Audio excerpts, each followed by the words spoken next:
حرج نہیں۔ دوسرا میں آپ کو یہ بھی وضاحت کر دوں، کوئی امام کیسا آپ کو نہیں معلوم تو یہاں بھی نماز پڑھنے میں کوئی حرج نہیں، اس لیے کہ آپ کو یہ حکم نہیں کہ آپ قریت کے پہلے معلوم کرے کہ وہ کون ہے۔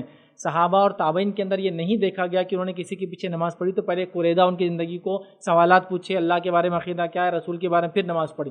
ظاہر کو دیکھا اور نمازیں انہوں نے پڑھ لی، یاد رکھی۔ یہاں تک کہ ہم نے دیکھا عبداللہ بن عباس رضی اللہ عنہ جیسے جلیل القدر صحابی نے اس کے پیچھے نماز پڑھی، خوارج کے پیچھے نماز پڑھی جب 3 دن ان کی اصلاح کے لیے گئے تھے آپ۔ یہ صحابی اور وہ تابعین ہوں گے اگر اس میں ایمان والے بھی تھے تو، لیکن خوارج گناہ گار تھے یاد رکھیں، لیکن ان کے پیچھے بھی نماز پڑھی جبکہ ان کے عقائد میں بہت سارے مسائل تھے، ہم جانتے ہیں۔ تو پتہ چلا اگر کفر تک کوئی مسئلہ نہیں لے جاتا کہ انسان کے عقائد میں بھی، تو اس کے پیچھے نماز چھوٹی موٹی غلطیوں پر ہو سکتی ہے، یاد رکھ۔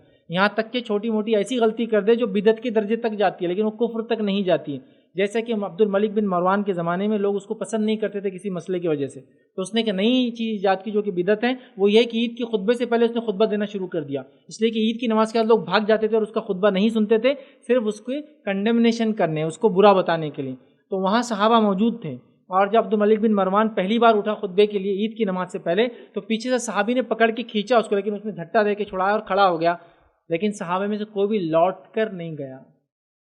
تو پتہ چلا یہ برداشت کے لیے تھا، چونکہ عیدگاہ میں عید کی نماز پڑھنا یہ زیادہ افضل ہے، سمجھا؟ صحابی اٹھ کے نہیں کہ میں جا کے مسجد نبوی میں پڑھ لیتا نماز، اب تمہارے پیچھے نہیں پڑھتا، ایسا نہیں ہوا۔ تو پتہ چلا تھوڑی بہت ایسی چیزوں کو برداشت کر سکتے ہیں کیونکہ عقائد سے اس کا انشاءاللہ تعلق نہیں ہے، ٹھیک ہے؟ بدعت بھی کاؤنٹ کرے تو بدعت مکفرہ، کفر والی بدعت تک یہ معاملہ نہیں جاتا ہے۔